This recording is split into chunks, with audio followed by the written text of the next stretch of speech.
acid, base, and salt. I will be sharing the screen.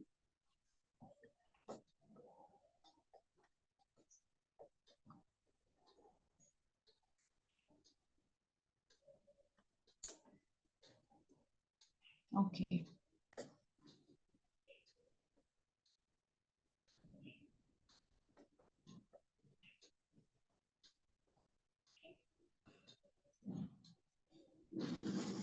All right. So just a minute.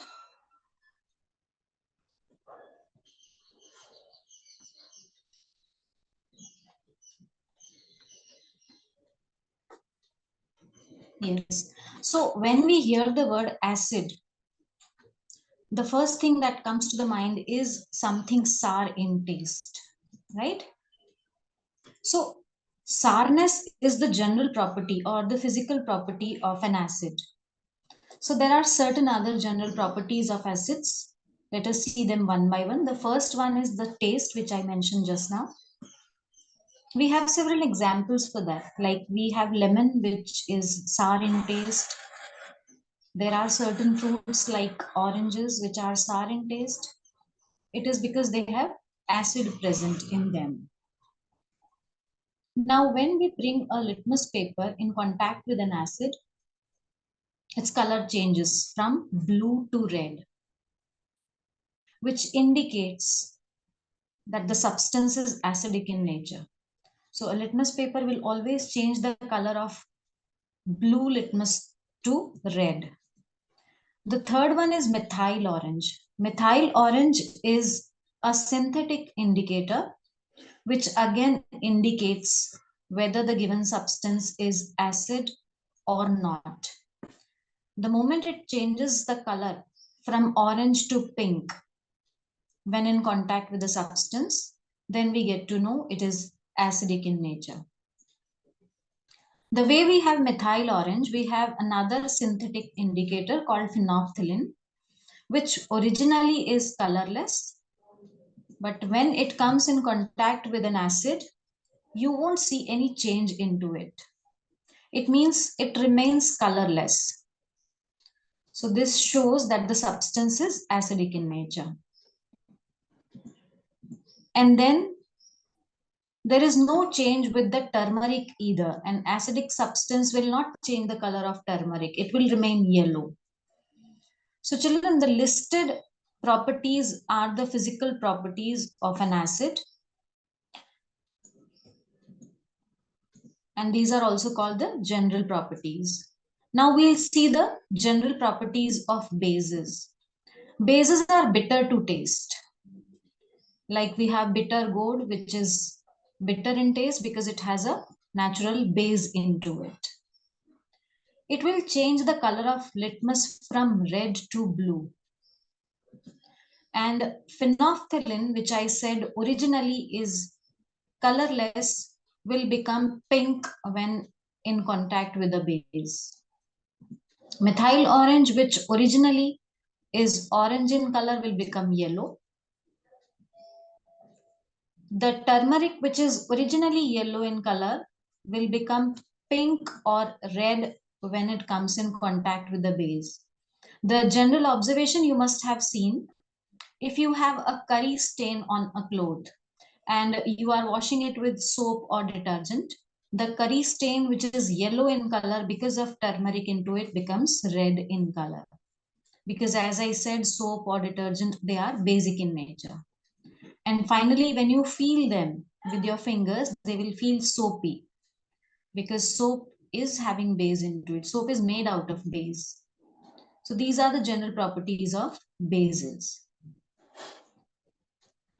Now, suppose if you are given some test tubes with some unknown substance into it in the lab, and you are told to identify the substance, whether it is acidic or basic in nature, you can use these indicators, litmus or phenolphthalein or methyl orange. You can use them and you will get to know, you will be able to identify whether the unknown substance is acidic or basic in nature.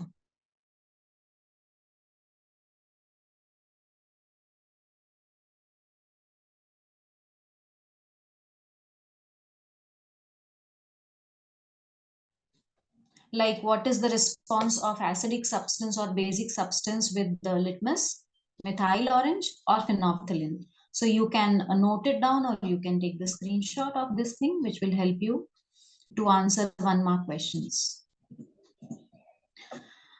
This question says that you have been given 3 test tubes. One of them contains distilled water, the other one has acidic solution and base solution into it. And you have just one litmus paper, the red litmus paper. So how do you identify the substance? Which substance contains what? So in this one, you can take the red litmus paper, you dip in one of the test tube. 2 things may happen. Either the color will change to blue or it will remain as it is red. If the color changes, then you get to know that the given substance is basic in nature. If the color does not change, it can be acidic or neutral. Then the same litmus paper which changed to blue, you can use to identify the other 2 test tubes. In one of the test tube, the color will change from blue to red, indicating it is an acidic substance. If the color does not change, it is a neutral substance. So basically, one red litmus paper can help you identify the substance, whether it is acidic, basic, or neutral substance. All right.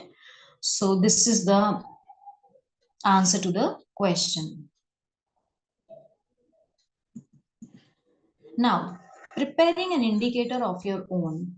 It is easy, simple to prepare an indicator at home. You need a few things. Basically, you can either have a red cabbage or you can either have a red cabbage or you can have the beetroot. What you can do is you shred them into pieces. Which one, any of this you can have. You shred them to pieces and you boil them for 5 to 7 minutes in water. And after that, you let it cool down and then you strain it. Your natural indicator is ready. It is this simple to make the indicator. Now you can use this indicator to test various substances which are available at home, like milk or tea or toothpaste or saliva or cold drink, right? So these are the things which you can test easily.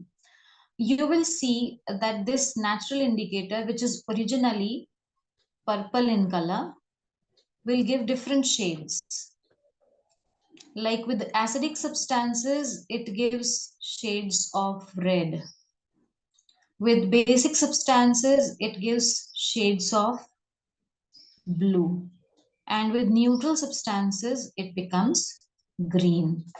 So depending on the change in color, you can identify if the substance is acidic, basic, or neutral in nature, right?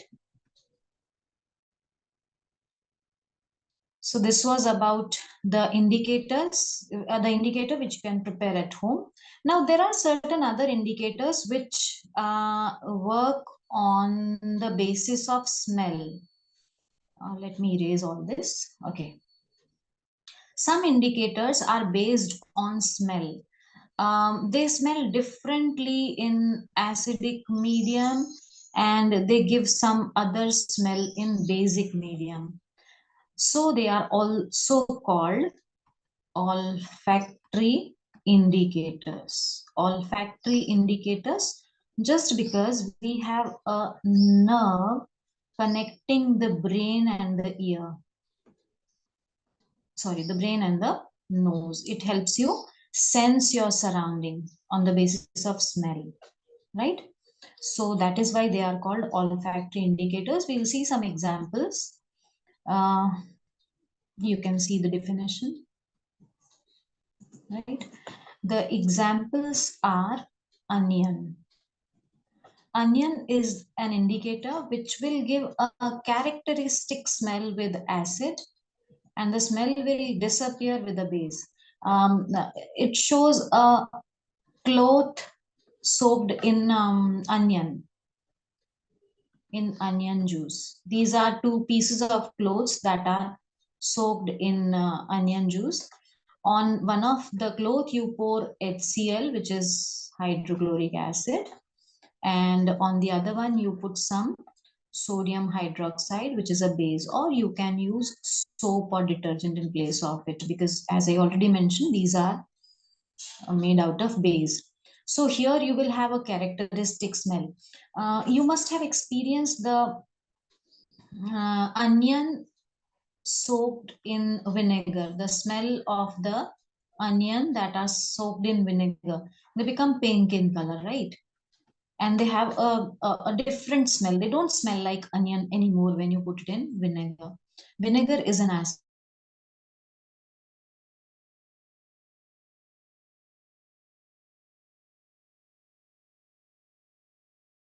And in base, the smell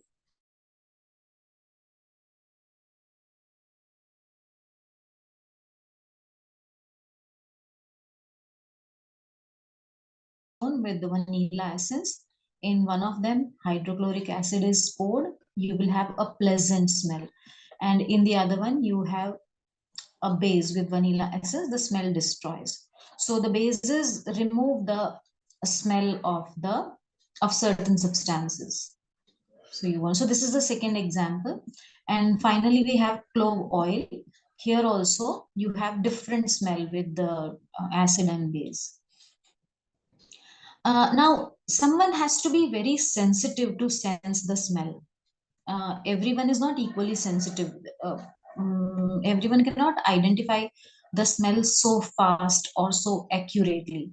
So these olfactory indicators are not considered very accurate. They are not considered very accurate, right? So the ones which change the color, the indicators which change the color are considered or are preferred over olfactory indicators, right?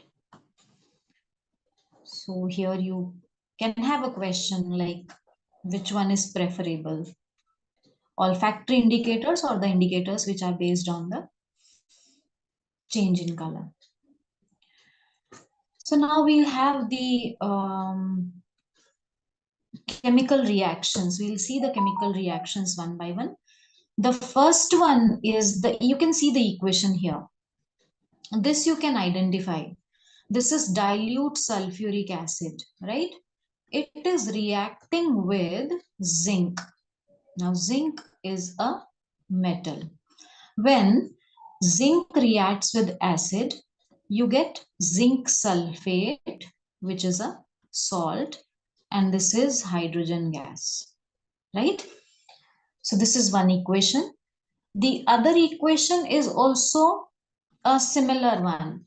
It shows another acid. This is hydrochloric acid. This is hydrochloric acid. Hydrochloric acid is reacting with zinc metal to give zinc chloride. Now this is another salt.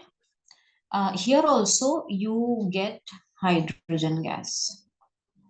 So when you see these two equations, you can conclude something out of it. You can conclude that whenever an acid reacts with a metal, you get two things. One is the salt, and the other one is the hydrogen gas. So this is the general equation. An acid reacts with metal to give salt and hydrogen gas, right? Now, these are the names of the reactants and the products, which you already know. Okay. So here we see a diagram. In this diagram, you can see a test tube is shown. In this test tube, there is some liquid taken. This liquid is an acid, okay? And there are some solid pieces shown. These are the pieces of some metal. And you can see the bubbles here. The bubbles indicate the presence of a gas. So now let us see. The test tube contains dilute hydrochloric acid and the pieces are of the metal. I hope everyone knows what is Fe. This is metal ion. And in the last slide we discussed whenever an acid reacts with metal, we get hydrogen gas. So the bubbles are of hydrogen gas. These bubbles are of hydrogen gas, right? So this test tube is there in front of you. Now we see one more test tube. In this test tube, again you see a liquid. This liquid is again dilute hydrochloric acid. There are some other pieces you can see here, gray colored pieces. These are the pieces of zinc metal, another metal. So it is quite obvious that the bubbles are of hydrogen gas, right? You can compare test tube number 1 with test tube number 2. Now we have the third test tube.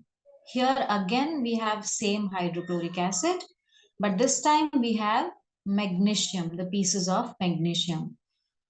The gas is hydrogen. Again, compare test tube number 3 with first and second. And finally, we have another test tube having hydrochloric acid, but this time we have copper metal.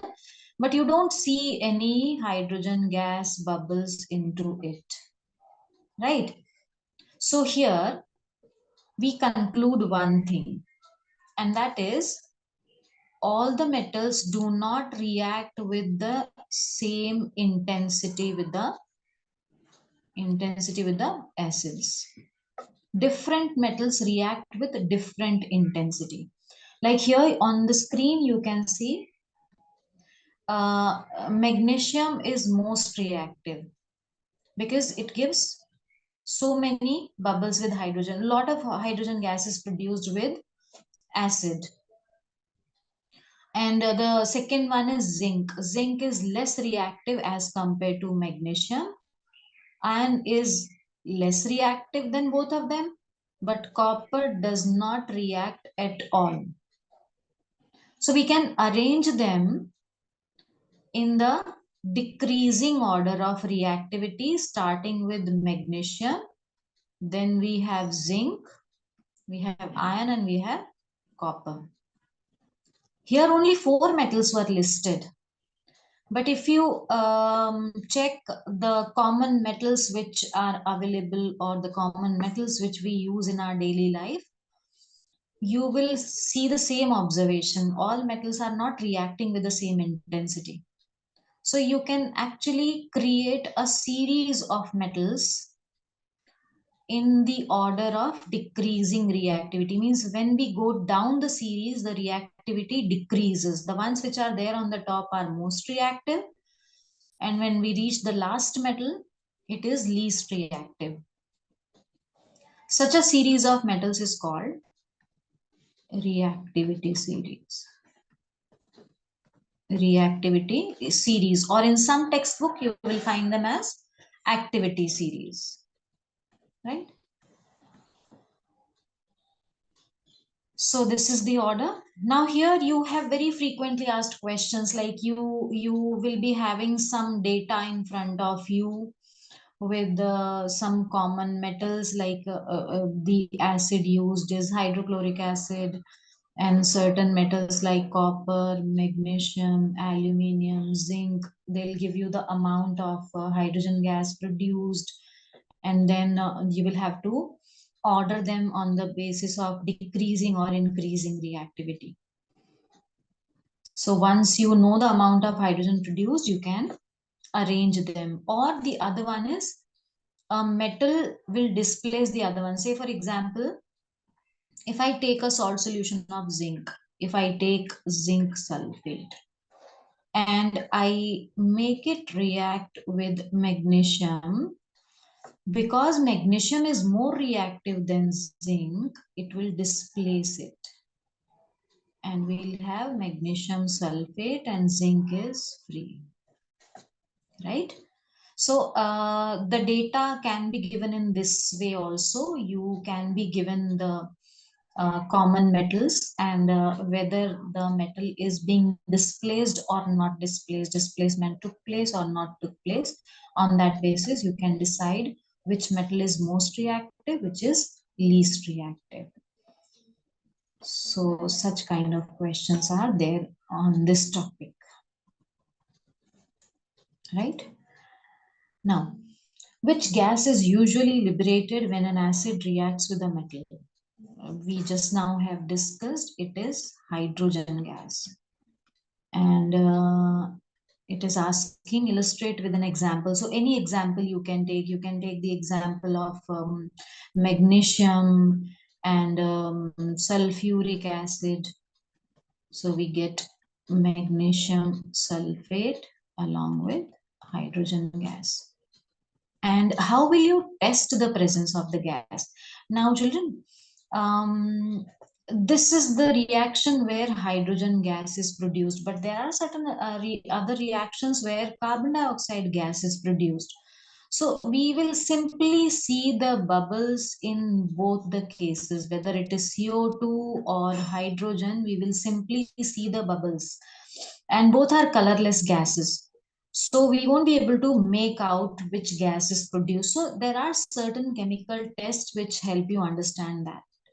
The most common test for hydrogen gas is the pop sound test. Now, what is this test? Suppose you did this reaction in a test tube. You took the acid, say this is hydrochloric acid, and you have put some pieces of zinc or zinc granules into it, and the hydrogen gas is liberated here. So if you bring a burning candle, if you bring a burning candle near the mouth of the test tube, the candle will burn with a pop sound. The candle will the flame will extinguish with a pop sound, indicating that this is hydrogen gas. This happens because hydrogen is highly combustible. Hydrogen gas is highly combustible. So it explodes actually when you bring the burning candle near the hydrogen gas which was collected here, it explodes. And explosions are always accompanied with sound energy. So it is this pop sound that we hear. So whenever they ask you a question, how to confirm or how to verify the gas produced, this is the test for hydrogen gas, right? So now we have another reaction. We have again sulfuric acid here reacting with sodium carbonate. Sodium is a metal, so we can call it a metal carbonate. When acid reacts with metal carbonate, we can see a salt produced here. We can see water and carbon dioxide gas. Now, we will see one more reaction, then we'll conclude. Here you can see another acid, hydrochloric acid, and this is calcium carbonate. Again, this is a metal carbonate because calcium is a metal. So metal carbonate and acid is giving you this Ca has to be here. This is calcium carbonate, a salt, carbon dioxide gas, and water. So in both the reactions, we have the conclusion that whenever an acid is reacting with metal carbonate, we have three products: the salt, water, and carbon dioxide gas. Just because here we have a metal carbonate, the gas produced is carbon dioxide. You can relate it here. because the substance, the reactant was a carbonate, we got the carbon dioxide gas, right? So here will be the same thing. If you have taken a test tube and you have the acid into it, and you have put some powder, I mean, this is available in powdered form, this sodium carbonate or calcium carbonate. If you put the some powder of calcium carbonate or sodium carbonate into it, you will see some bubbles. This time the bubbles will be of carbon dioxide gas. So this is the conclusion here, right? uh, in the next equation we can see the acid, and this time we have metal bicarbonate or metal hydrogen carbonate. But the reaction is similar. We have salt, water, and carbon dioxide gas. So we can generalize here. Acid will always react with metal carbonate or metal hydrogen carbonate to give salt, carbon dioxide, and water. This is the general equation here. Now we need to verify. Just a second. All right. So these are the names which, as I said, you already know in class 10. You can identify the compound if the formula is given to you, right? This was seen in the last slide. Now, this can be done at home. It's very simple. This reaction is very simple. You just need vinegar and baking soda. This is vinegar. This is vinegar. We have it in our kitchen, and this is baking soda. So when you put some baking soda in vinegar, you see a lot of bubbles. Those bubbles are of hydrogen, I mean carbon dioxide gas, right? And this is the salt produced. It is called sodium ethanoate. Sodium ethanoate is the IUPAC name, and sodium acetate is the common name. You can find it written both the ways. Either you will get it as sodium ethanoate or sodium acetate. It means the same. This is the salt, right? So you can see the picture here in this bowl. The lady is adding vinegar in baking soda. So whole lot of bubbles are seen here, right? So why I'm mentioning these examples, so that like if you want to experience this, you can do such simple activities at home. Now, we saw just now that acid and metal carbonate or metal hydrogen carbonate will give salt, water, and CO2. So carbon dioxide is a gas. This time also you will see some bubbles, but we are not sure whether it is carbon dioxide or some other gas. So the way we saw a test for hydrogen gas, the pop sound test, we have another test for CO2 also. What you have to do is you take a test tube with some lime water into it. Lime water into it. The chemical name is calcium hydroxide. Calcium hydroxide solution is the lime water. It is colorless, right? You must have seen in the lab. It is colorless, but when you allow some carbon dioxide gas into, suppose this is a tube connected to the another test tube where carbon dioxide gas is produced. So this tube is taking carbon dioxide gas into lime water. When the reaction takes place, the lime water, which was colorless originally, becomes milky white. Becomes milky white. This is the observation that confirms that the gas produced is carbon dioxide. Now, why does this happen? Let us see. This lime water, which I told is calcium hydroxide, reacts with carbon dioxide gas to produce calcium carbonate along with water. Now, this calcium carbonate is a solid substance which does not dissolve in water. It is insoluble, precipitate. Because it is insoluble in water and because it is white in color, we see the lime water turning milky white. So this confirms that the gas is carbon dioxide gas. If you allow more amount of carbon dioxide to react with lime water, then it goes one more step further. Means in the first step, it became milky white. And if you keep passing CO2 gas into this milky white mixture, the contents again become colorless. Why does this happen? Because one more reaction takes place. Let me write it here on screen. Lime water and carbon dioxide in excess.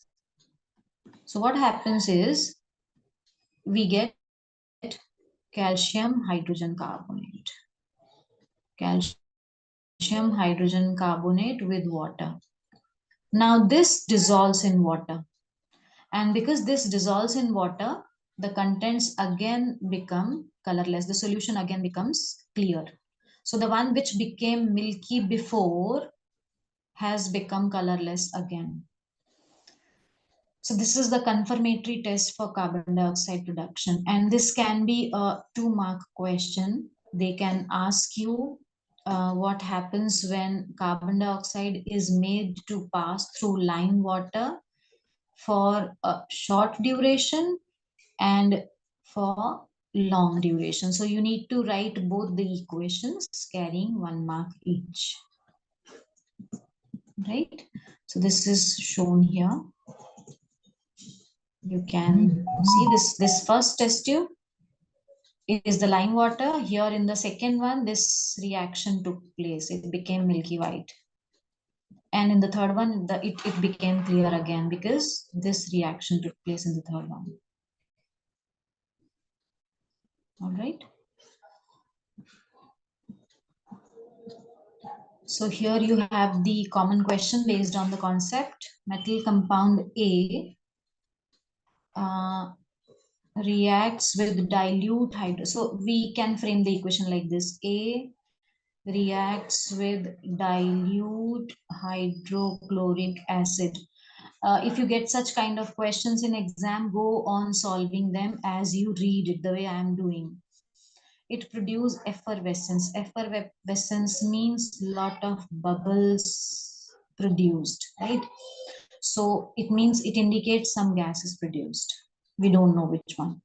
The gas evolved extinguishes a burning candle. So one hint you got here, which gas it could be, but let us confirm. Let us read it further. Write a balanced chemical equation for the reaction if one of the compound produced is calcium chloride CaCl2, which is a salt. This is the salt. Now, it says that the candle extinguishes, the gas extinguishes the candle. So it is carbon dioxide gas because we very well know that this gas is used in fire extinguishers also. Let us now verify. So this is carbon dioxide gas is produced here. So in the previous slide, we have seen whenever an acid reacts with metal carbonate or metal bicarbonate, we get carbon dioxide gas along with salt. So it can be either calcium carbonate or calcium hydrogen carbonate, calcium bicarbonate. Right? So the question was you have to identify this and you have to write the balanced equation. So you can replace A with calcium carbonate and balancing can be done later on. So this is how these kind of questions can be solved. They could have extended the question asking you what is the third product formed here. So that is water. Now, the third property is calcium oxide and acid. You can see here, acid is reacting with calcium oxide. So we can call it a metal oxide. This is the salt here and water. Okay, one more equation, the same thing, acid and this is metal oxide.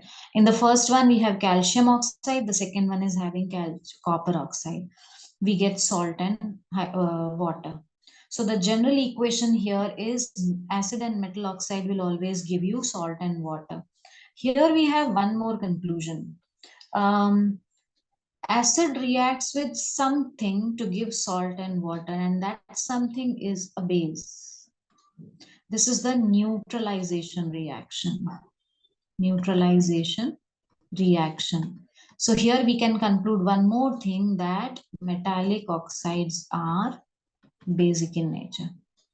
They are basic in nature, right? So this is one. The second one is similar one. Acid reacts with metal hydroxide. This one was metal oxide, but here we have metal hydroxide. The same thing, products are the same, salt and water. So both metal oxide and metal hydroxide are basic in nature, right? So one practical application of this reaction is you must have heard people suffering from acidity. Acidity is a condition when if people overeat or eat spicy food or probably sometimes skip the meal, then more amount of acid is produced and it reaches the food pipe and it gives burning sensation or irritation, kind of heartburn, right? So that is called acidity. So it is because of the acid produced in the stomach. You know, you must have studied in bio, hydrochloric acid is produced in the stomach, which helps in digestion. So what happens is now this acid needs to be neutralized. So you should have some base. Now, the base which is used here has to be edible and it has to be mild, not a strong one, because strong bases are equally corrosive as acids. So the common edible mild acids are baking soda. The brand name is Eno. You must have seen it in the advertisements. Eno is nothing but baking soda into it. So it helps in relieving acidity. The other one is milk of magnesia. Milk of magnesia, which actually is magnesium hydroxide, MgOH twice. Here it is sold as Digene. Digene is the brand name. So the practical application, as I told you, it gives relief in acidity. The question can be like, a person is suffering from heartburn or acidity. How will the person be relieved? So these are the two examples that can be given, either baking soda or milk of magnesia. And because these substances counter acidity, they are called antacids. They are anti-acids, so they are called antacids. Antacid is the common name for these substances, right? Now, any doubts so far, children? We have seen three properties, three chemical properties for acids and base. I mean acids. Any doubts so far? You can ask. Feel free to ask your question. Let me check the chat box also. Uh, can we do either one or we do the both? Which for which one you are asking, Ishanvi? Was it about metal carbonate, metal bicarbonate?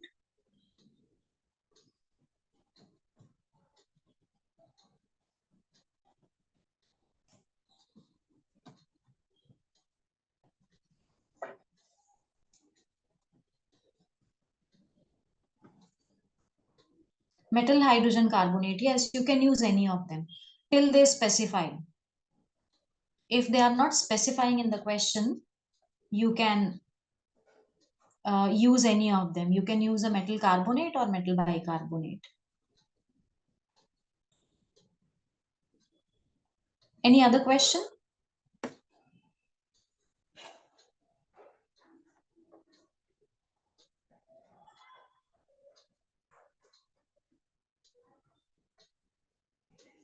Any other question, children? Color change with China rose will be like beetroot only. Actually, these natural indicators give different colors. Like you will have shades of red and blue. It will depending on which indicator you are using. So you just remember shades of red with acid and blue with base. All right, any other question?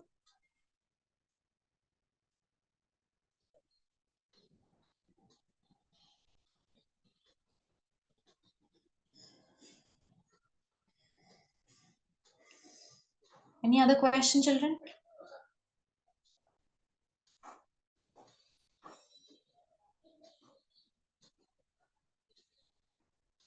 I don't think there are any other questions. So I think we can continue with the topic.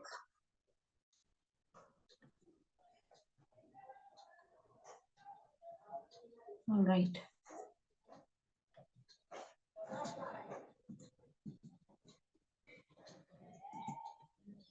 Hmm.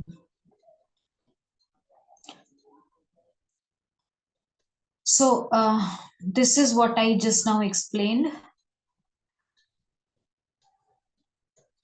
Milk of magnesia. It is used as antacid. Let me reshare the screen so that I can get rid of this box.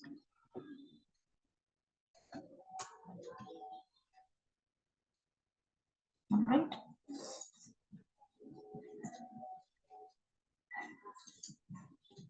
So acid and metal, it's just a recap. You can unmute and answer. Any of you children? What do we get when acid reacts with metal? Is there anyone to answer? No one? No one? Metal, salt, and hydrogen. Yes, you can answer so that I understand you are getting it, children.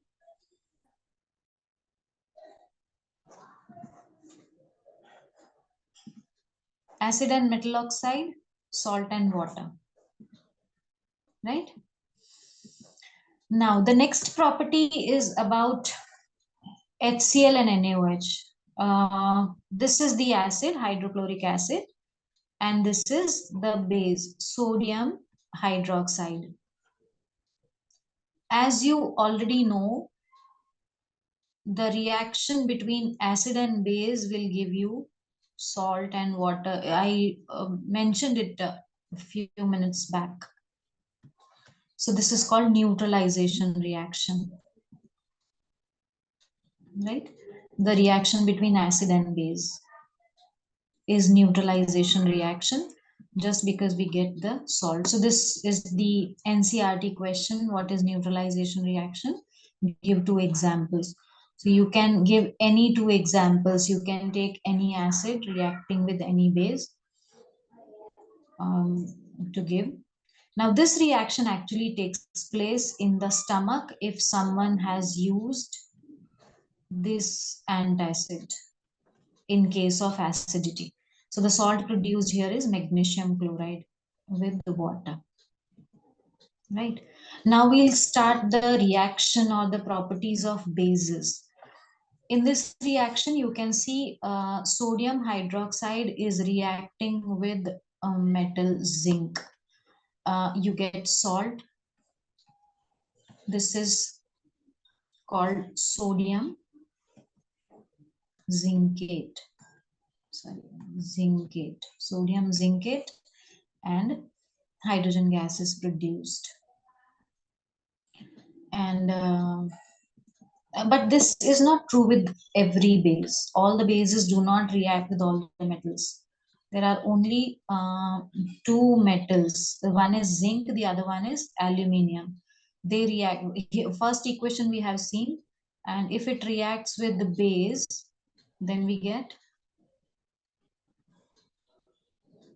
sodium aluminate along with hydrogen. This is sodium aluminate. Sodium aluminate. Right? So when they ask you the reaction of base and metal, these are the common ones.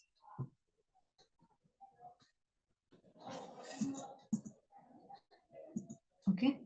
Now, what do all acids have in common? There is some similarity in all the acids, and that similarity is all of them have hydrogen in them. You can see the first one is hydrochloric acid, sulfuric acid, nitric acid, or acetic acid. All of them hydrogen, right? This, all of them have hydrogen, and that can be proven when they react with metal. Whenever they all react with metal, hydrogen gas is produced. So the first answer here is all acids have hydrogen in common. Here you can see 4 test tubes are shown with 4 different acids, and every test tube will have zinc metal into it, and we'll have hydrogen gas releasing everywhere. The only difference is the amount of hydrogen produced depends on the strength of the acid. Uh, Acetic acid is a weak acid, whereas sulfuric acid is a strong acid. So the hydrogen gas produced here in sulfuric acid will be more as compared to acetic acid, right? So this is one common thing. Another common thing between all acids is they conduct electricity. They all conduct electricity in, aqueous form. Aqueous form means in dissolved form. In dissolved form, they all conduct electricity.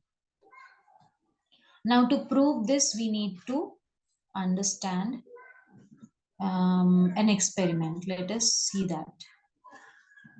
This is the setup of the experiment. Here you can see the beaker. It contains dilute hydrochloric acid solution, means the presence of water is there. There are 2 iron nails having the support of a rubber cork here. Then we have the wire connected with the battery. There is a bulb over here, the switch, and connected with the other iron nail. So basically, this is the circuit here. When you set up this circuit, you will see that the bulb starts glowing. The bulb glows because the circuit is complete. The circuit got completed because the acid connected the 2 iron nails. There is no physical connection between the 2 iron nails. There is only the presence of acid. So it proves that the acids are good conductor of electricity. So if you have, this question can be asked in 5 mark. They can ask you to write an activity proving that acids are good conductor in aqueous solution. So you need, along with the diagram, so you need to draw the well labeled diagram and explain all this. So here 2 conclusions were there for the question, what do all acids have in common?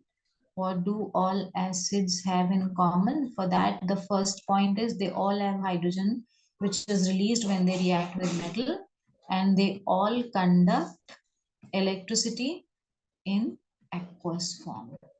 These are the 2 points of answer here. right? Now, um, as I told you, all acids have hydrogen in them. The next question is it that all substances that contain hydrogen are acidic in nature? Like, for example, we have glucose. The formula for glucose is C6H12O6, right? It contains hydrogen into it. Is it acidic in nature? Or we have one more compound, CH3CH2OH. This is alcohol, ethanol in particular. This also contains hydrogen. So is it acidic, these two substances? So if we need to find out whether they are acidic or not, we can use the same setup. What we have to do is, instead of dilute hydrochloric acid solution, let us have glucose solution. Rest of the things are the same.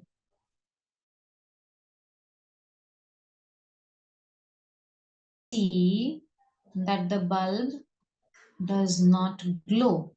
The bulb does not glow.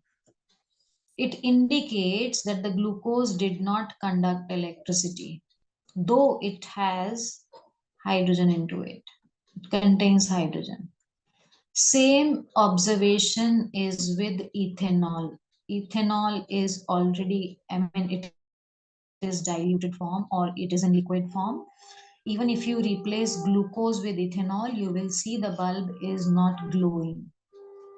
So it shows that all the substances which contain hydrogen are not acidic necessarily. It is not compulsory that all the substances which contain hydrogen are acidic in nature. But yes, all acids contain hydrogen in them, that is for sure. Right? So another question that they can ask you here is, um, show or write an activity to prove that all the substances which contain hydrogen are not acidic. So same example you can take here for glucose and ethanol. You can draw the diagram as shown here, and then you can write, with the glucose solution or ethanol solution, the bulb is not glowing, indicating these are not good conductors. So they don't behave like acids, right? So today we discussed the chemical properties of acids and bases. We saw how they react with the metals, with metal carbonate, with metal oxides, how they both of them react together. And we also discussed the common substances acids have. And the third point we discussed is all the substances that contain hydrogen are not acids. So revise for the day, children. And any doubts, we